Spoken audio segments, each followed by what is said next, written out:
Good morning, everyone. Good morning. Yeah, no, it's just a pleasure, and it's always an incredible honor to be able to speak here at the Community Medical Center. But especially since it is in a space where I've been working here for 26 years. So that's why I have connection, because I've been here for so long. So I've been here for quite a while. But it's a beautiful space, and I'm just grateful and just very happy the fact that we was able to come here, because, you know, being able to study the course is an amazing thing, and so it's just a dear heart to me. So I'm glad everyone is here, and hello to everyone who's on the HCM gathering, and for the ones who streamlining, and for the ones who's going to be actually watching this later on YouTube. So I found out that people do actually look at that, because they come up to me and say, "Oh, I saw you on YouTube." I'm like, "Oh, great." All right, so it really does happen, but it's a great thing. So today I decided to talk about, because I always turn it up to the Holy Spirit to ask for guidance on what is they feel like I need to talk about, and it usually has something to do with what's going on in my life. So, and today is my title is "Out of the Dark into the Light." And you know, when we think about that, and when we sometimes think about, you know, dark or, you know, darkness, you know, sometimes we may think about depression and think about people really being in a very, you know, deep, you know, space that just feel like they just can't, you know, do anything because they're in that such huge, you know, mindset, you know, regarding that aspect of it. And but also for me, you know, when I think about the whole thing about dark or, you know, darkness, I think about it also in a way of when we are in our ego mind. So when we're in that place of judgment, you know, when we're judging ourselves, judging others, and also when we're in that space of feeling guilt, you know, feeling guilty for whatever reason and all that stuff, I think that's, you know, when we're in our, you know, dark mind regarding aspect of it. And the other thing that I feel that when we're in our dark mind is when we are at a point where we're not able to forgive.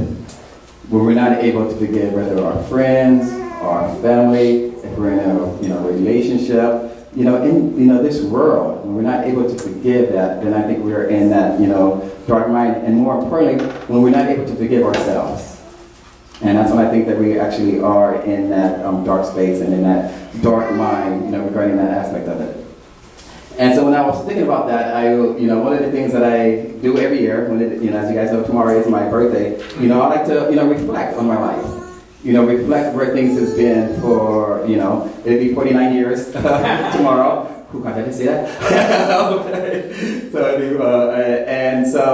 And just to reflect what my life has been like, you know, in the past, where it's at right now, and then of course, you know, where, you know, I'm hoping it's going to be, you know, in the future, what is it that I want to manifest. And the thing is, when I was, you know, reflecting upon that of those years, is, you know, I recognize that for me, I have been through, you know, some dark times, you know, throughout my, you know, life from early on childhood, and even sometimes, you know, now in my adult life. But I also recognize that I have been able to get out of that darkness and get into the light, and to see, you know, things, you know, more uplifting and more healing than I, you know, ever, you know, thought, you know, possible. And so the thing that kept coming to my mind that I, you know, was kept, you know, reflecting on is, you know, the neighborhood that I grew up in. I grew up in, you know, Southern California, and, you know, initially, you know, the neighborhood was it was a beautiful, you know, area where we had a chance to hang out. We actually had front yards, so I totally missed that, not having a front yard, because I grew up in Southern California, and so we were able to do that and be able to, you know, hang out on the streets, play football, play tag, play baseball. You know, it was a beautiful, you know, neighborhood, you know, at that time. So at that time we were in the light, but things shifted.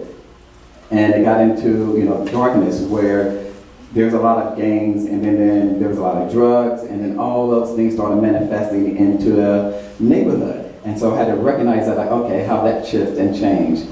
And then the other thing I recognized in my life early on is that I experienced a lot of death early on. When I was in the 6th grade, my grandfather passed away. And then when I was in the 8th grade, my grandmother passed away. And then when I was graduating from high school, my aunt passed away.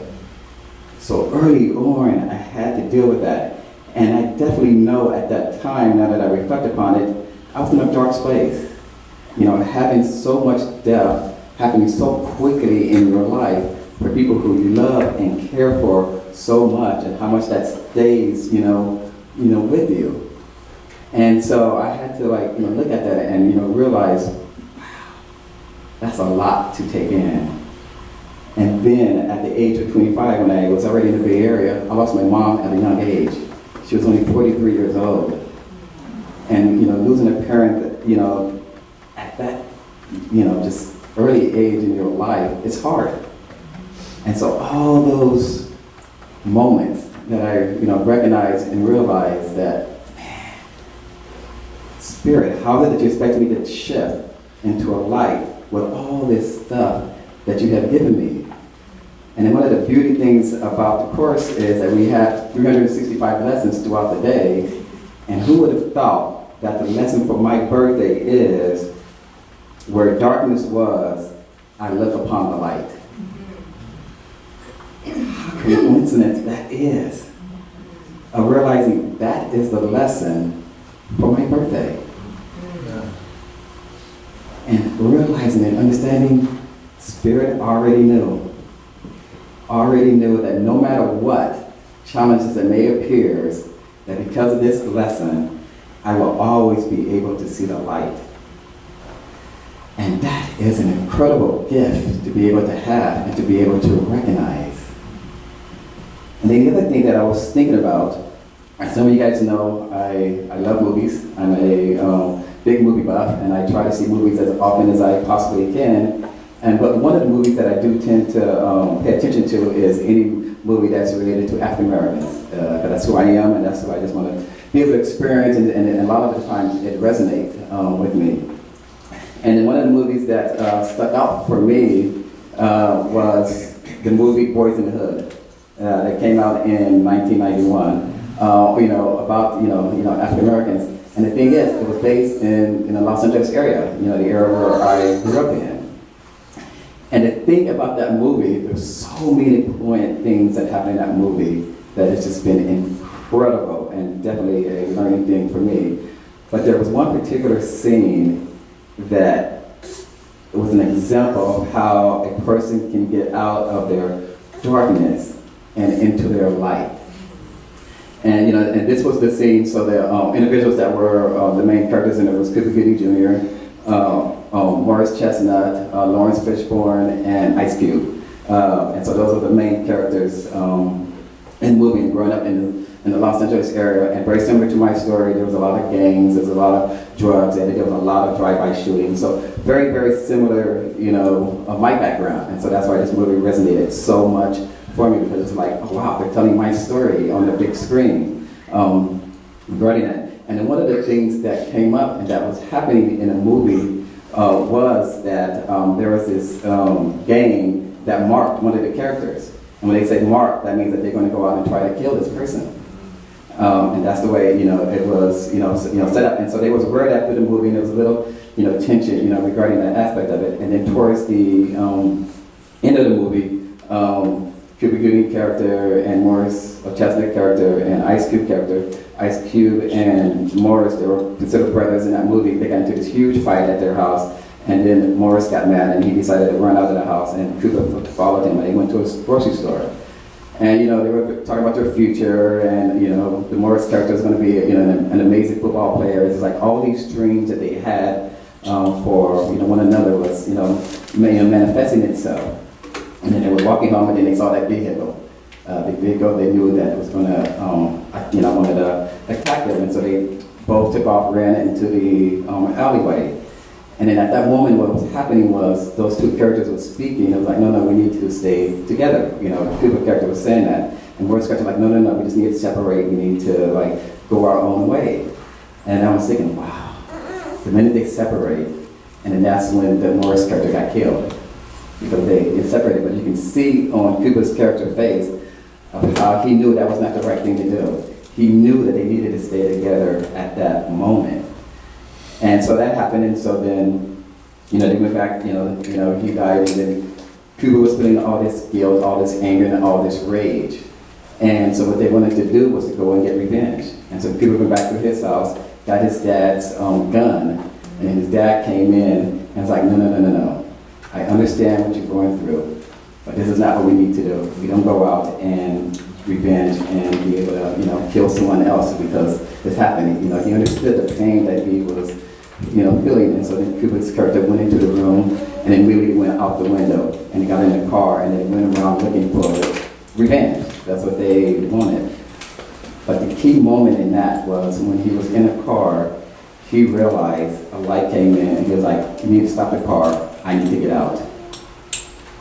He recognized that he needed to get out of his dark mind and get more into the light and see the love and the forgiveness of the situation, and instead of actually holding on to that.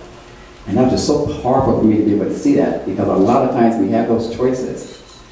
We get ourselves in those minds and then we want to act on it instead of bringing it to the light, which is what we're supposed to do. And that scene reminded me of my own childhood, because my house was shot up when I was a kid. We was all hanging out in the front yard, and then someone drove by and shot our house, and my brother was shot. Fortunately, he was able to survive, but I knew that feeling of what it is to have that happen, and being on that edge, and me going through my own rage and my own anger of this happening. And then the other thing that really, really hit me was that I had my anger towards individuals that it happened to, but then I was feeling angry towards my brother because I felt like he brought that to us. Because he had did some things that I, did not like, and I was blaming him, and I remember thinking, how can I allow myself to be in this space when my brother is in a hospital? And how do we allow ourselves to be able to let that go and bring forgiveness to the situation? And so the Course tells us, each dream has led to other dreams, and every fantasy which seemed to bring a light into darkness, but made the darkness deeper. Your goal was darkness, in which no ray of light could ever enter. And the thing that reminds me, of that is we allow ourselves to go back into the darkness and not allow the light to enter. And so at that moment, that's what I was doing. And then I had to take a step back and realize, wait a minute here. No, there's no blame in the situation, at all. The incident happened. Very fortunate that my brother, was all right. And just to come more from love instead of the anger and the hatred that I was feeling, and to be able to let that go. And that shifted and changed a lot for, me and my brother, at that moment, because I was able to okay, I cannot put a blame on him for that. And that was a gift to be able to do that. And this was before I even studied the Course. So it was already in me, and I did not realize that. And so, what a remarkable thing to be able to do. And the Course tells us, the light is in you. The light is in each and every one of us. And the thing is, how are we going to allow ourselves to let that light in? Are we going to be able to let go of whatever appearance of darkness that exists within us, but change it, and to believe in it, to trust within ourselves of it? Because I know, for me, as I, think about it, and I think about the current, situation that we are in this world, of how much challenges I have of trying to stay in a good place, to stay in a good frame of mind, knowing that for me, the current administration is bringing up a lot of stuff that does not feel good. It is not what I believe in, but yet it is happening. And how do we deal with that? And the Course says this: as the light comes nearer, you are rushed to darkness. shrinking from the truth, sometimes retreating to the lesser forms of fear, and sometimes to stark terror. But you will advance because your goal is the advance from fear to truth.